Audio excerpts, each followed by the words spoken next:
y tomen por favor la hoja de mensaje.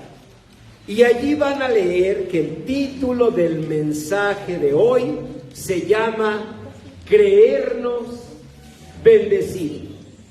Y yo sé que esto puede sonar de una manera equivocada, como eso de creértela. ¿Han oído? Es que tienes que creértela. No tiene que ver con eso.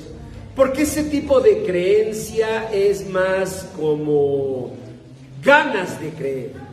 Ese tipo de creencia es más como un esfuerzo humano. Voy a creérmela. No tiene que ver con eso. Creerte bendecido no es creerte tú bendecido, sino creer que el Señor ya te bendijo porque Él así lo prometió. Miren, en la vida de grandes hombres, grandes mujeres de Dios, yo lo puedo ver. Si quieren las damas la historia de una mujer, pienso en Ruth. En Ruth, que perdió a su esposo, en Ruth, que perdió a su suegro, y en Ruth, que se quedó con no más bendición que su suegra junto a ella. Y su misma suegra le decía, bueno, Ruth, tú eres muy bonita, eres muy joven, yo creo que tú puedes comenzar otra vida. Y ella le dijo, no me pidas que te deje, porque a donde quiera que tú vayas, iré yo. Donde tú murieres, moriré yo. Tu pueblo será mi pueblo y tu Dios será mi Dios. Y cualquiera puede pensar, pues sí, porque ella veía en Noemí a una mujer bendecida. Pero no, Noemí estaba, en verdad, hermanos, en el peor momento de su vida. Incluso cuando entró ella a la ciudad y la gente decía, es Noemí, ella dijo, no me llamen más Noemí, que quiere decir placentera, llámenme Mara, que quiere decir amargura. Es decir, Ruth no miraba a una suegra triunfando, alcanzando, logrando. Ella miraba a una suegra consumida en el dolor, pero que no obstante ella se aferraba a Dios. No hay mayor fe que esa, que es lo último que nos queda. Y ella, su suegra Noemí, se aferraba a Dios. Llegaron a la ciudad y escuchen, la única cosecha que había era la de la cebada, o sea, la cosecha de los pobres. La cosecha del trigo había pasado, esa era la buena. Quedaba la cebada. Y le dijo Noemí a Ruth, pues si esa es la bendición de Dios, ve a recoger. Y no crean que era, pues como no, aquí llegamos, oiga, ¿qué lugar me toca? No, los que iban recogiendo, los espigadores, eran los trabajadores de un hombre rico. ¿Dónde iba Ruth? Ruth iba detrás de los segadores. Era costumbre en Israel que los segadores iban adelante trabajando, pero no debían, digamos, tomar todo el grano.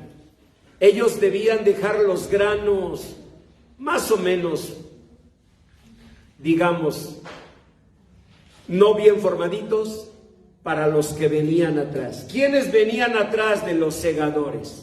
Los parias, los pobres, los que tenían que recoger del suelo. Y entre esos, de los que tenían que recoger del suelo, venía Ruth. Ruth, en verdad, Ruth, la que iba a ser mamá de Obed. Y ustedes dirán, ¿y eso qué? Ah, porque Obed iba a ser papá de Isaí. Y ustedes dirán, pastor, ¿y todavía eso qué? Que Isaí iba a ser papá del rey David. Y que de David, 1000 años después, iba a venir nuestro Señor y Salvador Jesucristo. Esa mujer que iba recogiendo del suelo los granos que dejaban, esa mujer llevaba en su sangre la sangre de reyes.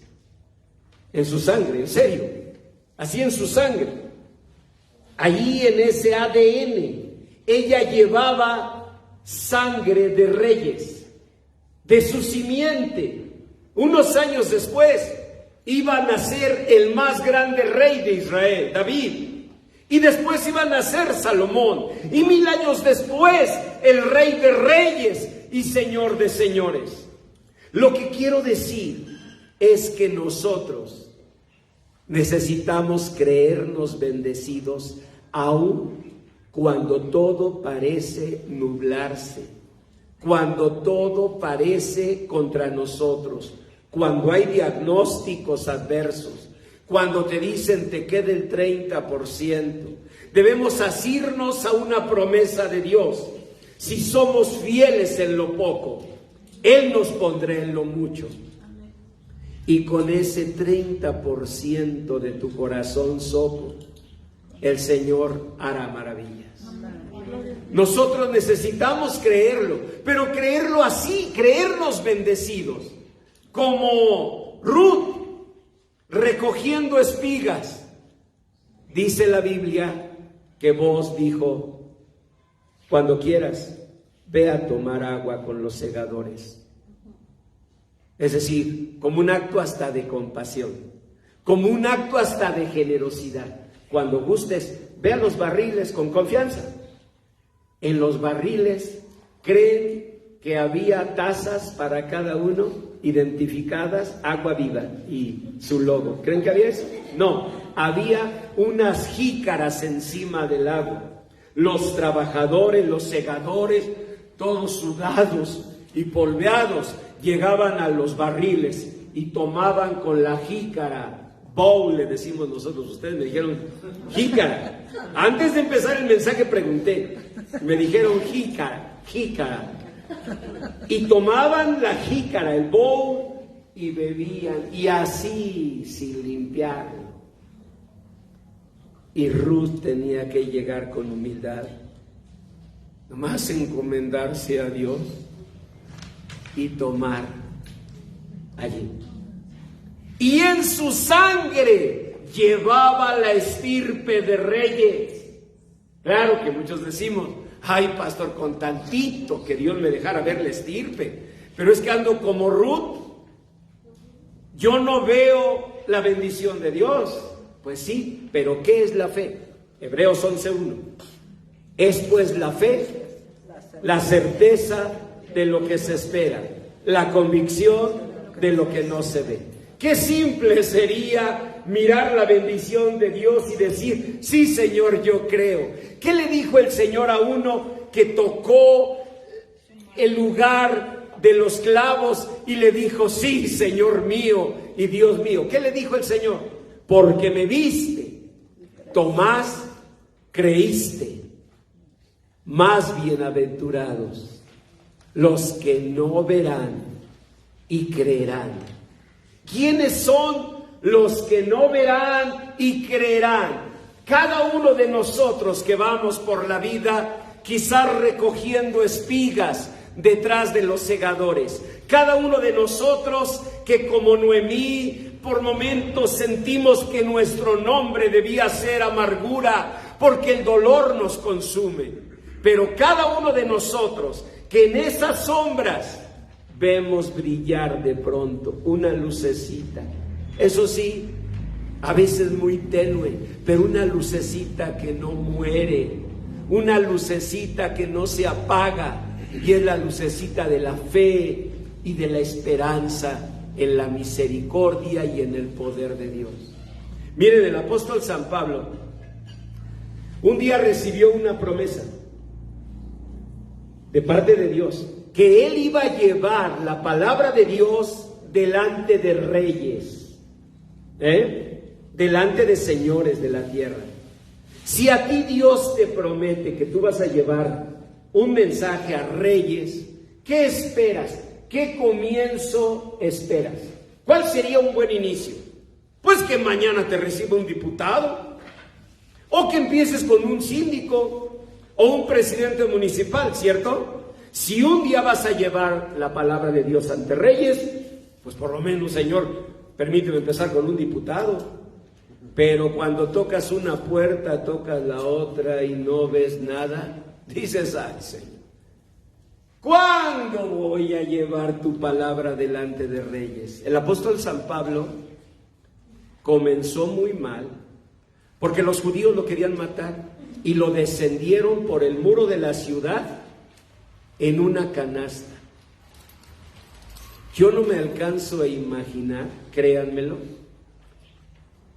a un hombre tan grande que se mandaba cartas con el filósofo romano Séneca. No me puedo imaginar a un hombre que los filósofos griegos en Atenas le dieron la palabra en el Areópago. No me puedo imaginar a un hombre tan grande bajando en una canasta. O sea, perdiendo la figura. No me lo alcanzo a imaginar, pero a eso lo llevó Dios. A perder orgullo, a perder soberbia. Dice la palabra que por eso Él dijo un día, para que la grandeza de las revelaciones no me exalte desmedidamente, me fue dado hasta un aguijón en mi carne. ¿Saben que eso tuvo que hacer el Señor con Jacob, por ejemplo?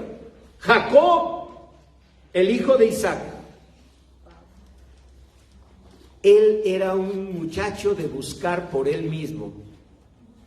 El ángel le dijo, ¿cuál ha sido tu nombre? Y él dijo, Jacob, usurpador. Le dijo el ángel, nunca más será tu nombre Jacob.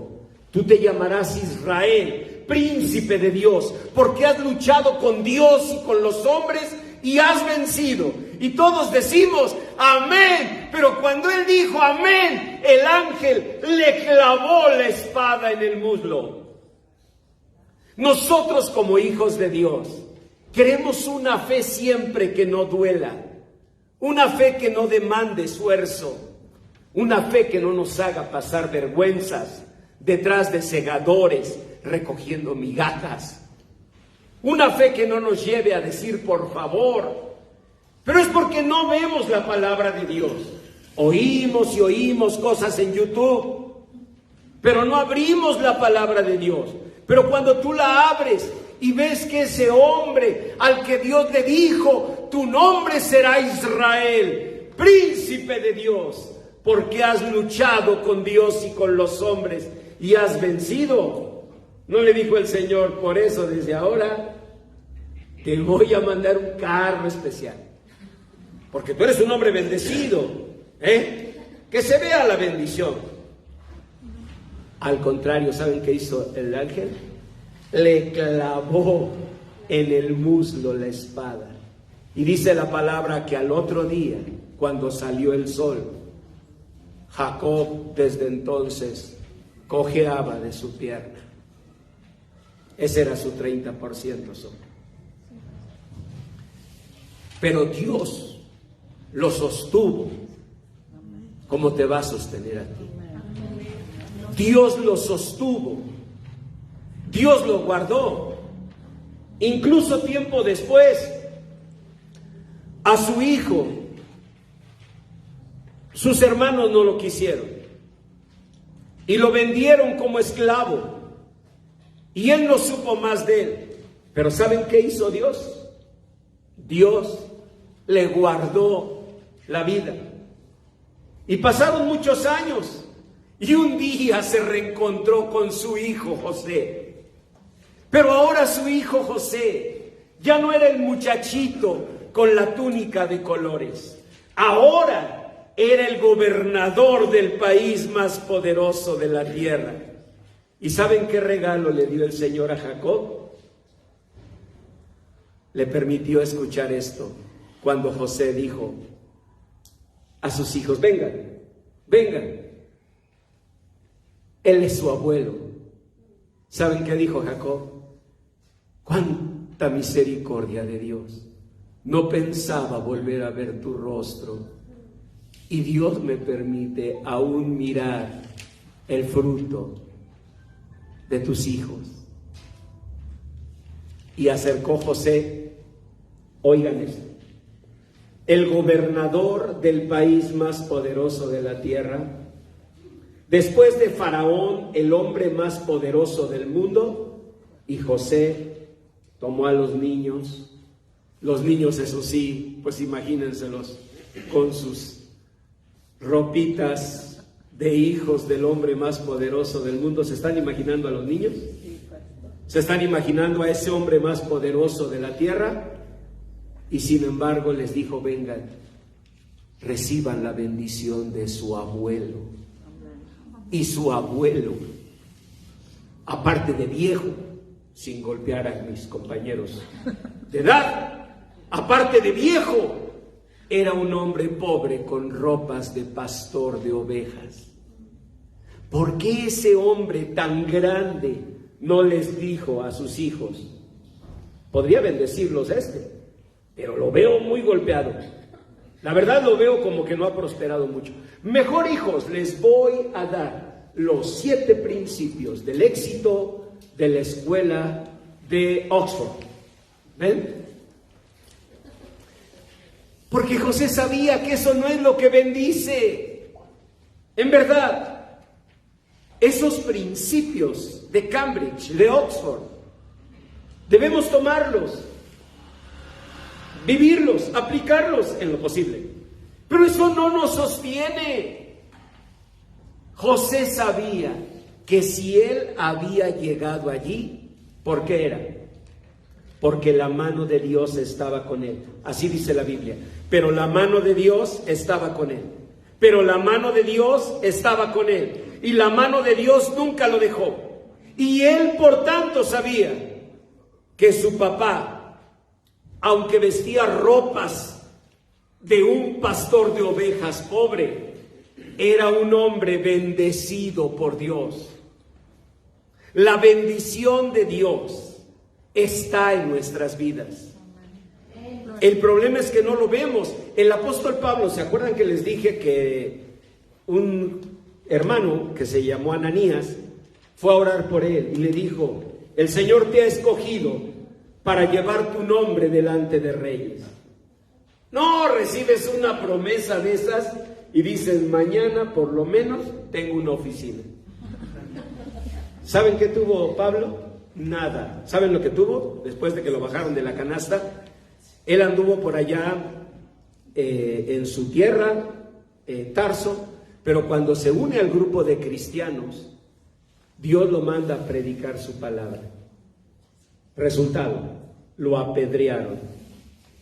Dice la Biblia que lo dejaron como muerto y pensando que estaba muerto, lo arrastraron fuera de la ciudad. O sea, él no quedó en una condición donde todavía se quejaba.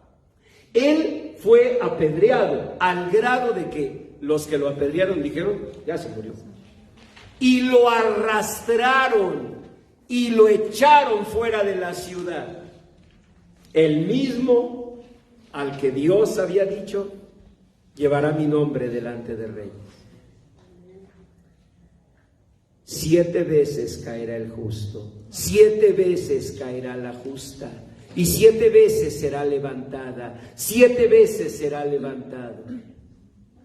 Pero tú tienes que estar allí, pacientemente esperando al Señor, seguro de que oirá tu clamor y te sacará del pozo de la desesperación, del lodo cenagoso. Pondrá sobre peña tus pasos y los enderezará para llevarte a la bendición.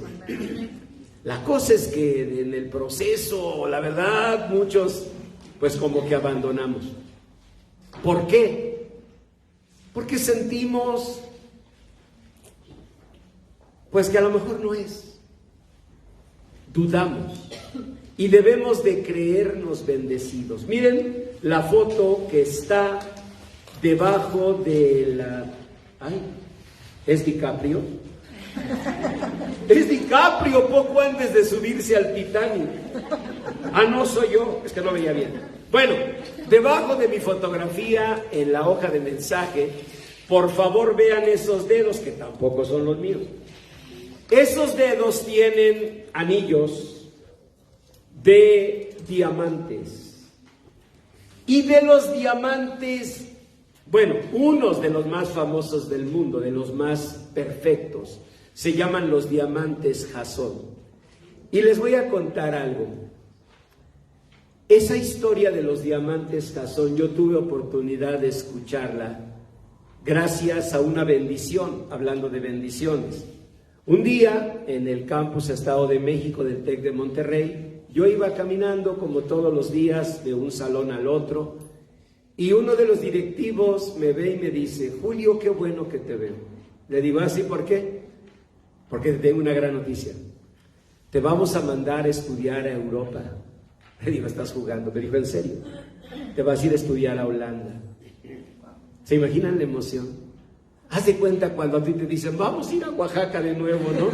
No, o sea, Michoacán, que dices: voy a ver a mi familia. Pues para mí fue lo mismo, ir a mi tierra con mi gente, ¿no? No, ya en serio, no soy de allá. No, sí, no soy de allá. Porque no está bien andar diciendo, aunque parece uno, ¿verdad? Sí, del gatazo, pero no es bueno. Y no con ese saco blanco. Ah, sí, gracias, Soco. Fíjate, yo bautizándote, o sea, y yo compartiéndote promesas, y tú, ¿cómo? Bueno, de veras, a un buen servicio, un mal pago. Está bien. Entonces, ya hasta me quitaste la inspiración. El caso es que voy a Holanda, a la ciudad de Maastricht, y para nosotros como estudiantes, pues los paseos que había, pues realmente eran los que eran gratis.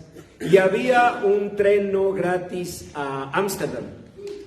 Y bueno, pues me iba para allá, ¿verdad? Porque era gratis. El tren no, decía yo. Nos íbamos allá a Ámsterdam. Y allá en Ámsterdam había un paseo gratis, que es un paseo a una casa de diamantes. Y ustedes dirán, ¿y gratis? Sí, lo que pasa es que ellos llevan a medio mundo. La esperanza de ellos es que entre los que vamos se suban millonarios que compren diamantes, ¿no? Y los demás, pues no. Hagan de cuenta cuando vas a Comercial Santa Fe y camine y nomás milando, y al final te compras tu helado de Nutriza y por ahí te sientas a comértelo, ¿no? Así igualito. Nosotros nomás milando y milando. Pero entre eso nos contaron esa historia de los diamantes Jasón. Nos dijeron, ¿saben por qué se llaman Jasón? No. Porque tiene que ver con un hombre que se llamó Jasón. Ese hombre vivía en la casucha que está abajo de la fotografía de los dedos. Vean, ahí vivía. Y no solamente era pobre, sino aparte de pobre era amargado. Y aparte de amargado era depresivo, porque a veces la pobreza es un hombre armado, dice la Biblia. Dice la palabra de Dios, y tu pobreza vendrá como hombre armado. Es decir, la pobreza a veces no solamente nos quita, sino nos despoja. Yo les he repetido mucho un poema de Gabriela Mistral, Premio Nobel de Literatura, que dice: los que me robaron nunca me despojaron. Nos pueden robar, pero no despojar. Despojar es arrancarte, quitarte. En verdad, es privarte de lo más profundo de ti. A veces la vida nos lastima, pero nunca permitas que el dolor entre a tu corazón, porque la palabra de Dios dice que sobre toda cosa guardada debes guardar tu corazón, porque de él mana la vida. Cuando tú dejas que tu corazón sea lastimado, entonces no pierdes solo lo externo, pierdes la esperanza y la fe de volver a alcanzarlo. A mí me impresiona mucho, por ejemplo, cuando Tomás Alva Edison tuvo 64 años, justamente mi edad. él se entera de que su laboratorio en West Orange se había incendiado. Él lo perdió todo. ¿Y saben qué dijo Tomás Alva Edison? Dijo: tengo 64 años, pero no soy demasiado viejo como para no poder volver a empezar. A mí me emociona. Y Pablo así siguió. Él se aferró a Dios. ¿Quién le había prometido que llevaría su palabra ante reyes? Dios. ¿Y qué iba a hacer Dios? El Señor lo iba a cumplir.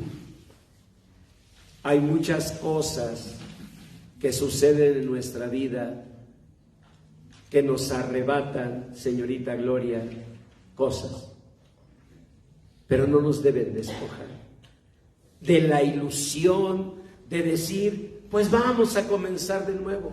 El apóstol San Pablo siguió hasta un día que ya el colmo, lo metieron a la cárcel, lo querían condenar, y Pablo, que era ciudadano romano, en un momento dijo: apelo a César. Era su derecho. Los que lo estaban juzgando hasta se hicieron para atrás y dijeron: a César has apelado, a César irás. Era un derecho de un ciudadano romano. Apelo a César, que quería decir: dejémonos de tribunales, dejémonos de juicios, llevo mi causa ante César. Ustedes dirán: ay, pues qué bueno. No, porque si César decía no, ya no había juicio para ti, no había defensa. En ese momento un soldado se acercaba y cercenaba tu cuello. ¿Sí? Ese era el problema. Pablo apeló a César. Yo digo que en un momento de esos que dices, pues que me lleno de coraje y digo: apelo a César. Y los magistrados dijeron: a César has apelado, a César irás. Y en ese momento Pablo dijo: ahí está. Todo lo que sufrí, padecí en las cárceles, era para este momento. Volteó al cielo y dijo: Señor, bien hecho. No, qué bárbaro. Que esto quede en la Biblia, en el libro de los Hechos. Es que esto es maravilloso. O sea, tú permitiste una lágrima, otra situación, con un plan, con un propósito. Y salió un día en un barco, cuyo centurión que lo cuidaba se llamaba Julio, que fue el primer Julio, antes de Julio César, antes de Julio Alemán, antes de Julio Iglesias y aún antes de Julio Regalado. Ese centurión se llamaba Julio. Y salieron para allá, para Roma. Y Pablo llegó a dar la palabra de Dios a la casa del César. Dios no retarda su promesa. Él no es hombre para que mienta, ni hijo de hombre para que se arrepienta. Él lo hará. ¿Pero qué pasó con Jasón? No sé si les da curiosidad. Pues con esa respuesta, mejor ya ni les cuento. No, es que sí, por favor, ¿no? O sea, qué bonito. Bueno, entonces les cuento. Jasón era pobre, amargado, y un día, pues ya cansado de todo eso, se echó así como vagabundo por Europa, y según en un puente se arrojó un día a un río, y ahí acabó el famoso Jasón. Triste. Años después, debajo de la casucha, encontraron una mina de diamantes. Increíble. Cuando yo lo digo, vienen a mi mente las palabras de Freud en una de sus obras. Era suya, la tenía y la dejó ir. En serio, como bien dijo Freud, era suya, la tenía y la dejó ir. Es decir, Jasón vivía sobre una mina de diamantes, solo que no la podía ver. Y tú dirás: ay, pastor, Claro que no la podía ver. No, pues claro que no. Y tú y yo tampoco. Con estos ojos. Pero con los ojos de la fe, nosotros podremos ver lo que estos ojos no ven. Solo que hay un reto. Tenemos que creer. El Señor Jesús dijo, al que cree todo le es posible. Y miren, tomen la hoja de mensaje y vean allí lo que predicamos el domingo pasado. Salmo 84:5, bienaventurada la mujer, bienaventurado el hombre que tiene en ti sus fuerzas. Corazón están tus caminos. ¿Qué va a caracterizar a una hija de Dios o a un hijo de Dios? ¿Saberse la Biblia de memoria? No. Decir, gloria a Dios, amén, aleluya. No, tampoco. Lo que va a caracterizar a una verdadera en el camino donde iban los segadores. Lo que hizo Pablo, un día quedó tirado pensando que había muerto de las pedradas. Otro día se levantó y siguió. ¿Tenemos problemas con la transmisión? Había problema. ¿Ah, sí? ¿Pero ya no? No, ya regresó. Ah, muy bien. Gracias. Bueno, amigos de la provincia, qué bueno que están aquí. Entonces, es importante que nosotros sepamos que ese es el camino. Atravesar el valle de lágrimas y cambiarlo en fuente. Solo que, no sé si les pasa, pero a veces pensamos, ¿tuvimos problemas?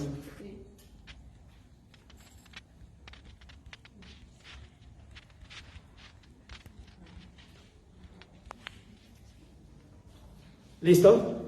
Muy bien. Amigos de la provincia, un gusto saludarles. Pero fíjense, hacemos el mayor esfuerzo por llegar a ustedes, ¿verdad? Vamos a pedir a Dios. Les prometo esto, si tenemos, revisando las transmisiones, tenemos problemas, voy a hacer una transmisión desde casa, desde la zona dorada, donde tenemos 5G, y se las mando a al grupo. ¿Sí? Prometido, hoy mismo les mando esa transmisión. Bueno, entonces, ya nosotros concentrémonos aquí, amigos de la provincia, por si se vuelve a cortar, que Dios los bendiga mucho. Vamos entonces a concentrarnos nosotros aquí, porque lo que quiero decirles es muy importante. Miren, cuando escuchamos este tipo de mensajes, viene a la mente de inmediato esto. Bueno, pastor, pero estamos hablando de David. Estamos hablando de Ruth, estamos hablando de Josué. Pero, por ejemplo, Josué, sí es cierto que él era el gran paladín que llevaba al pueblo de Dios en la victoria. Pero en Josué capítulo 1 nos dice la Biblia que cuando murió Moisés, él, Josué, era un hombre temblando de miedo. Tanto que el Señor llegó y le dijo, Josué, mi siervo Moisés ha muerto. Levántate tú y cruza este Jordán, tú y todo este pueblo. Esfuérzate, Josué, y sé valiente. Versículo 6. Solamente esfuérzate y sé valiente. Versículo 9 de Josué 1. Mira que te mando que te esfuerces. ¿De qué nos habla?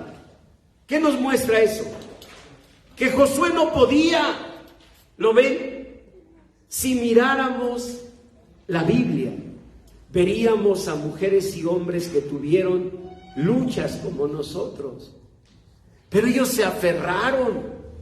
Ellos clamaron a Dios como nosotros debemos clamar. ¿Qué dice en el Salmo 84:3? Que aún el gorrión haya casa y la golondrina nido para sí, donde ponga sus polluelos cerca de tus altares, oh Señor de los ejércitos. ¿Qué está diciendo Dios? Que Él no hace acepción de personas.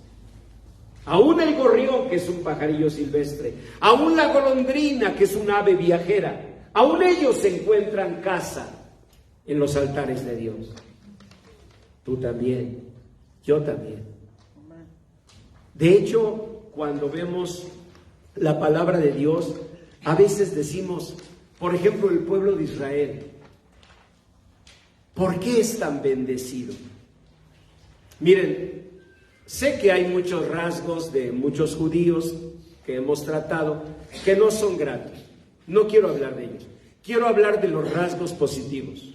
Son muy trabajadores, son muy organizados, son muy cuidadosos de los bienes que Dios les da, son muy disciplinados, hablando positivamente, ¿sí? Pero esa no es la razón por la que ellos son bendecidos. Ellos son bendecidos porque ellos creen que son bendecidos. Ellos viven creyendo que son el pueblo escogido de Dios. Los han despojado desde la antigüedad. Piensen en el tiempo bíblico de Jeremías. ¿Qué hicieron los caldeos? Los tomaron y los llevaron esclavos 70 años. ¿De dónde salieron? De la esclavitud de Egipto. ¿Qué hicieron los asirios? Los persiguieron toda la vida en el tiempo de Jesús. ¿Qué imperio los había conquistado? El imperio romano. O sea, toda la vida. Nada más con este detalle. En 1492, en el mismo año del descubrimiento de América, ¿sí saben? ¿Qué sucedió? Los judíos fueron expulsados de España. Les despojaron de todo. Más reciente, en la Segunda Guerra Mundial, 1939 a 1945, los despojaron de todo. Y siempre se han levantado. Siempre. No solo porque son un pueblo bendecido por Dios, sino porque ellos creen en cada día, en cada paso, en cada proyecto. Creen que son un pueblo bendecido por Dios. Yo los tuve de compañeros en la Universidad de las Américas. En la Universidad de las Américas, en la Ciudad de México, yo creo que el 90% de maestros, alumnos, directivos son judíos. Y algo que yo percibía era eso, como una certeza de que lo voy a hacer, de que lo voy a lograr, de que puedo hacerlo. Y eso da una ventaja. Tú puedes tener una inteligencia, por ejemplo, como estudiante. Ahí estás haciendo una maestría, un doctorado. Y ponle que si nos midieran la cabeza, la inteligencia, ponle que más o menos estamos igual que el otro. Pero tú y yo tenemos un problema cultural, una desventaja. Y esa desventaja es que nosotros decimos, es que no sé, pues bueno, pues vamos a intentarlo. Ya tienes el no, pues busca el sí. ¿Han oído esas cosas? Ellos no tienen el no. Ellos siempre tienen el sí. Porque tienen el sí de Dios. Y eso a uno le hace decir, ¿y nosotros no? Claro que sí. ¿Qué dijo el Señor Jesús? San Juan 15:16. No me elegisteis vosotros a mí, yo os elegí a vosotros y os he puesto para que vayáis y llevéis mucho fruto y vuestro fruto permanezca.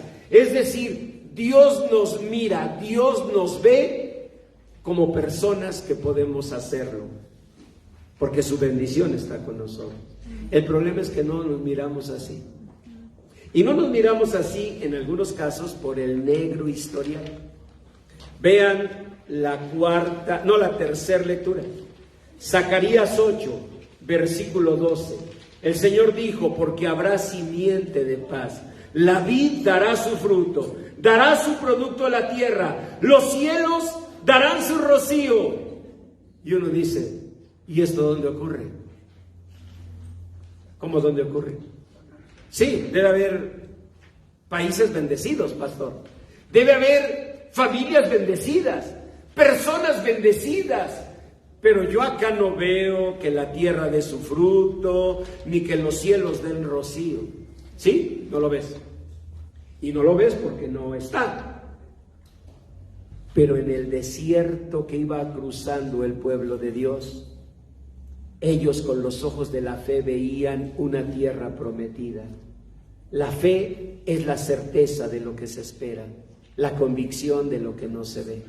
Ahí donde no ves, porque tienes razón, no está, allí la mano de Dios suplirá. Allí la mano de Dios hará. Eso es la fe. Y es un gran desafío. Un desafío grande. Miren, piensen en el pueblo de Israel. Nos ha dado a los más grandes pensadores, a los verdaderos transformadores del mundo. ¿Quién nos enseñó a mirarnos a nosotros y a los demás de una nueva forma? Freud, judío. ¿Quién nos enseñó a pensar la sociedad y la economía de otra manera? Carlos Marx, judío. ¿Quién nos enseñó a pensar el espacio, el cosmos de una manera diferente? Albert Einstein, judío. ¿Ven? Es decir, son un pueblo bendecido, pero lo más importante es que lo creen. Y ahí es donde nosotros muchas veces vemos cómo se nos atora la carreta. Dice en Zacarías 8, y sucederá que como fuisteis maldición entre las naciones, oh casa de Judá y casa de Israel, así os salvaré y seréis bendición. Lo que está diciendo Dios es, sí, tienes razón, no has vivido esa bendición, pero eso puede cambiar. Y esa es la gran diferencia de los que continúan, de los que perseveran, de los que alcanzan. Ellos creen que las cosas pueden cambiar, que no porque ayer estuvo mal, hoy fue mal día, mañana lo será. Se levantan con nuevos ánimos, con nuevas esperanzas y dicen, este es el día que hizo el Señor, nos gozaremos y alegraremos viviendo en Él. Esa es la diferencia. Y eso sí lo tienen ellos. Y lo deberíamos tener nosotros, dice el Señor. Vean Zacarías 8:13, al final, no temáis, mas esfuércense vuestras manos. ¿Qué es el esfuerzo en Dios? ¿Es que hagamos nosotros las cosas? No, porque el Señor nos diría, pues no que estás confiando en que yo haré.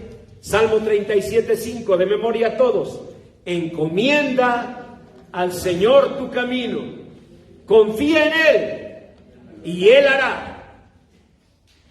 Entonces, ¿cuál es nuestro esfuerzo? Si Él lo hará, creer que lo hará, en medio de las sombras, porque qué fácil sería creerlo a toro pasado, como decimos en España. Qué fácil sería a toro pasado decir, pues sí, Dios me bendijo. No, es en medio de las sombras aferrarnos a la luz de su promesa. Y lo leemos aquí. Por eso el Señor nos llama a una nueva visión, a un nuevo paradigma. Miren, yo al final, o casi al final, porque todavía no es el final, pero ya casi. Al final de mi vida, o casi al final de mi vida, yo concluyo esto. Esta vida no es tanto lo que está ocurriendo, sino lo que sentimos que está ocurriendo. No es tanto lo que ha pasado, sino lo que sentimos que ha pasado. Es más, ni siquiera es lo que habrá de ser, sino lo que sentimos que habrá de ser. En pocas palabras, todo, absolutamente todo, es una interpretación que hacemos. Esa interpretación depende mucho del concepto que tenemos nosotros. Vean esta historia en San Juan 5. Había allí un hombre que hacía 38 años que estaba enfermo. ¿Quién ronda entre nosotros por los 38? Sin quitarse años, porque vayas a levantar la mano y de plano van a decir, ay hermana, ¿no sabe que los mentirosos no entrarán al reino de los cielos? Así que alguien que ronde los 38 y que se vea conservada. A ver, ¿quién? Cerca de los 38. No, pues ya nadie levantó la mano. No, ya la pusimos muy difícil. Porque puedes tenerlos, pero que te veas conservado o conservado sabrán. Bueno, está bien. Pero él tenía 38 años enfermo. Cuando Jesús lo vio acostado y supo que llevaba ahí ya mucho tiempo, le dijo: ¿quieres ser sano? Fíjense qué pregunta, ¿eh? Yo les aseguro que Judas, por lo menos Judas se acercó y le dijo: Señor, ¿cómo no va a querer ser sano? Velo cómo está. Y estoy seguro que el Señor le dijo: ¿tú qué te metes? ¿Sí? ¿Qué tiene que meterse? Deja que conteste él. Pero Señor, claro que quiere ser sano. Mira nomás. No, no siempre. ¿Saben por qué? Porque puede ser que ya nos hayamos acostumbrado a la condición. Y posiblemente él no, gracias, nomás ahí con lo que gustes cooperar, una limona, ¿no? Déjame por lo menos unos Nuevos Testamentos, luego yo los vendo. Pudo haber sido eso. El Señor le dijo: ¿quieres ser sano? Y sigan leyendo. En lugar de responder sí, fíjense cómo ya no creemos. Noten, no le dijo sí. Lean lo que le contestó. Señor, le respondió el enfermo, no tengo quien me mete en el estanque cuando se agite el agua, y entre tanto que yo voy, otro desciende antes que yo. Les voy a explicar muy rápidamente. En ese estanque de repente se movía el agua y creían que era un ángel que llegaba y movía las aguas. Entonces los enfermos que estaban allí creían que el primero que llegara y tocara las aguas era sano. Los que no oían, pero veían que se movían las aguas y ¡córrele! Los que no veían, pero al menos oían que se movían las aguas y ¡córrele! Pero este pobre que veía y oía, pues no podía moverse. Era una situación tremenda. Pero noten una cosa, no le respondió a Jesús. Son de las cosas, detalles de la Biblia, que cuando los observas dices: ahí está la sabiduría de Dios. Este hombre, cuando le dijo el Señor: ¿quiere ser sano? Él no dijo: sí, Señor, porque él ya no creía.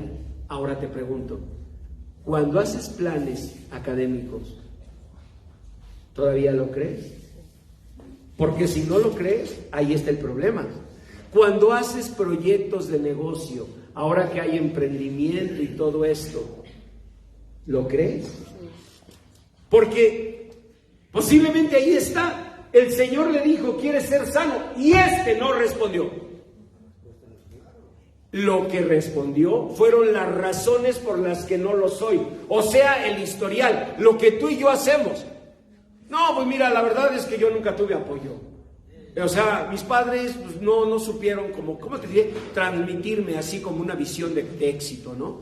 Además, pues, la verdad, me pasaron cosas, ¿para qué te las cuento? O sea, en otras palabras, lo que yo veo es tu historia triste, no la fe. Estaba Jesús frente a él. Si te dice: ¿quieres ser sano? ¿Qué le debes decir? Sí, Señor, claro. Y no le dijo. Le respondió eso. El Señor le dijo, ya viéndolo, el Señor dio este diagnóstico. Muy bien, muy bien. Levántate. Toma tu lecho y anda. Con mucho respeto yo digo: Señor, no estoy de acuerdo en el orden secuencial. Yo digo que primero lo sanes, que este señor ande, y ya que ande, que tome su lecho. Y el Señor me diría lo mismo que le dijo a Judas: ¿tú qué te metes? No, yo soy predicador, estoy dando mi punto de vista. Pues sí, pero ve a dar tu punto de vista a otro lado. Porque yo dije que este es el orden. Este señor tiene que tomar su lecho, quitar su mugrero, quitar esta idea que él tiene. Tiene 38 años pidiendo ayuda. Tiene 38 años dependiendo de... Él necesita romper con eso. Miren, en la historia de nuestro país hubo un gran hombre Él fue el primer director, secretario de Educación Pública, don José Vasconcelos. ¿Saben qué decía él? Decía mexicana. Ustedes dirán, pues ¿por qué era mexicano? No por eso, sino porque él creía con mucha razón que nosotros somos lo mejor de las culturas europeas que nos vino por España, lo mejor de las culturas árabes que nos vino por España, lo mejor de la cultura latina que nos vino por España. Y si a eso le faltara algo, lo mejor de las culturas de Mesoamérica. Él veía a un niño mexicano llegando a la escuela, humilde, pobre, condición externa. Y él como maestro le decía, pasa, raza cósmica. No, pues el niño, por aquí te traes, prof, ¿no? Pero ahí poco a poquito se iba acercando el niño, ven, raza cósmica. Y no lo decía José Vasconcelos de dientes para afuera, lo decía porque él estaba convencido de eso. Pero esta raza cósmica, ¿saben cómo se ha mirado? Como una raza tercermundista, como una raza inferior, como mestizaje, como si el mestizaje fuera malo. Pregúntenle a un licuado, Pregúntenle a un licuado, ¿eres mestizo? Te va a decir sí. ¿Es mestizo o no un licuado? Pero es riquísimo. El problema es el autoconcepto. Nosotros tenemos que romper con ese autoconcepto. Vean lo que Dios habló al pueblo de Israel, Deuteronomio 7. ¿Qué les dijo el Señor? Porque tú eres pueblo santo para el Señor tu Dios. El Señor tu Dios te ha escogido para hacerle un pueblo especial, más que todos los pueblos que están sobre la tierra. No, hasta aquí lo leen los judíos siempre. Lo leemos. Tu Dios te ha escogido para hacerle un pueblo especial, más que todos los pueblos que están sobre la tierra. Verso 7, aclaración de Dios. No por ser vosotros más que todos los pueblos, os ha querido el Señor y os ha escogido. Pues hablando aquí entre nosotros, vosotros erais, el más insignificante de los pueblos. Dios aclara, no es por obras para que nadie se gloríe. Dios escogió a Israel no porque fuera más que todos los demás pueblos. Dios le dijo, en más acá entre nos, ustedes eran el pueblo más insignificante. Ven, yo tuve 2 hermanos varones. No me querían mucho porque mi mamá siempre dijo que yo era el más guapo de los 3. Un cochinito, lindo y cortés. Un cochinito que solo pensaba en trabajar para ayudar a su pobre mamá. Así que, eso dice mi mamá, que soy el más guapo de los 3. No me vean así porque me ven como diciendo, ¿cómo estarán los otros? Oye, imagínate a los hermanos del pastor, si este es el guapo. Bueno, pero mi mamá, eso decía. No es cierto, no decía eso. Pero a veces nosotros sí sufrimos el que los demás pues no nos valoren, ¿verdad? O el que los demás nos rechacen, que no es el caso de mis hermanos, siempre nos quisimos mucho. Pero si así fuera, tú debes creer que Dios no hace acepción de personas. Dios no hace acepción de personas. ¿Y qué les dijo el Señor? No fue porque fueran lo mejor. De hecho, fueron el más insignificante. Pero yo los amé. Yo los amé. La promesa de Dios es que nos aman. Y la mayor prueba, todos decimos de memoria, San Juan 3:16. Porque de tal manera amó Dios al mundo, que ha dado a su Hijo unigénito, para que todo aquel que cree en Él no se pierda, mas tenga vida eterna. Es decir, tú no podrías decir, Señor, ¿y cómo sé que me amas? Dio a su Hijo por ti, por mí. Y por eso el apóstol Pedro dijo: mas vosotros sois linaje escogido, real sacerdocio, léalo, nación santa, pueblo adquirido por Dios, para que anunciéis las virtudes de aquel que os llamó de las tinieblas a su luz admirable. Vosotros que en otro tiempo no erais pueblo, pero que ahora sois pueblo de Dios, que en otro tiempo no habíais alcanzado misericordia, pero que ahora habéis alcanzado misericordia. Sí es cierto, no éramos su pueblo, no éramos el pueblo escogido, pero en Cristo lo somos. Nosotros somos el pueblo escogido de Dios. Y si tú lo creyeras, si en lugar de levantarte arrastrando el lecho del mendigo, arrastrando el lecho del paria, arrastrando el lecho de ese pobre paralítico que ni siquiera pudo responder quiere ser sano, que ya no tenía fuerzas en el alma ni esperanza en el corazón para decir sí, Señor. Si nos levantamos así, claro que no vamos a ver la bendición de Dios, pero no porque no esté, sino porque ya no la creímos, ya no la vimos.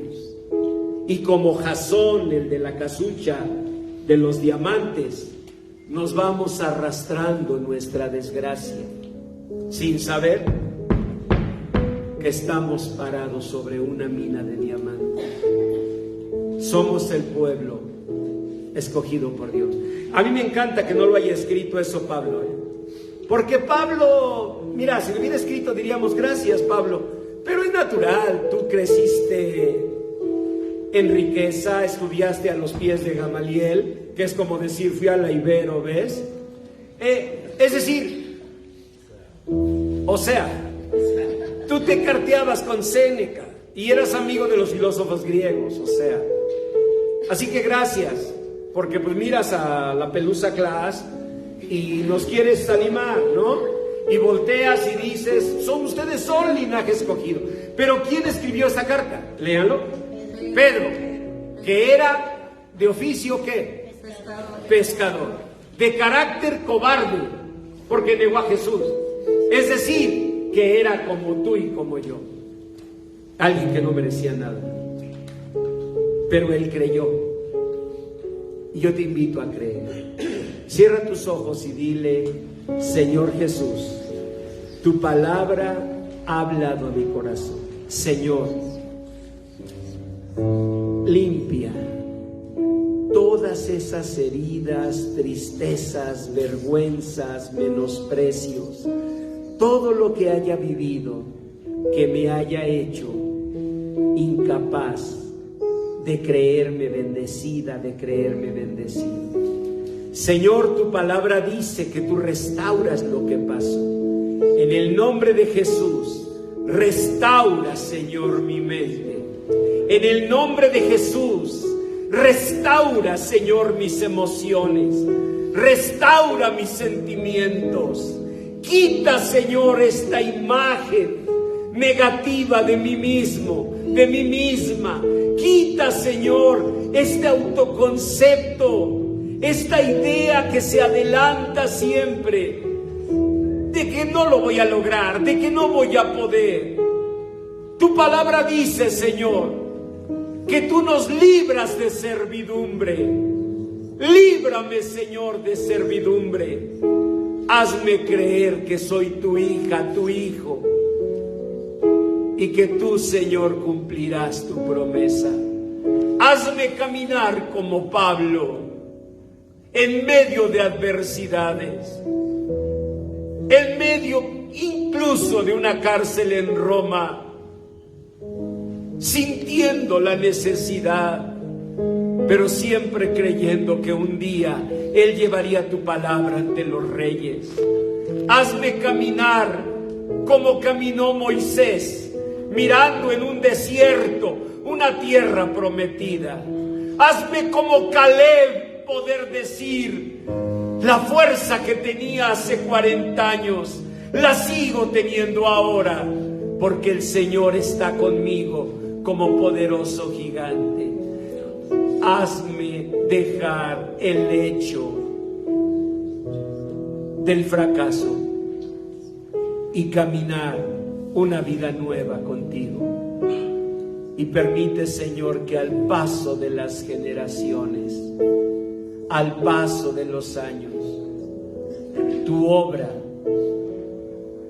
se perfeccione día tras día, año tras año, generación tras generación, porque esa es tu promesa. Tú perfeccionarás la obra que has comenzado. Señor, derrama tu bendición, derrama tu misericordia, en el nombre precioso de Cristo Jesús. Amén, amén. Da un aplauso al Señor y agradece todas sus bendiciones.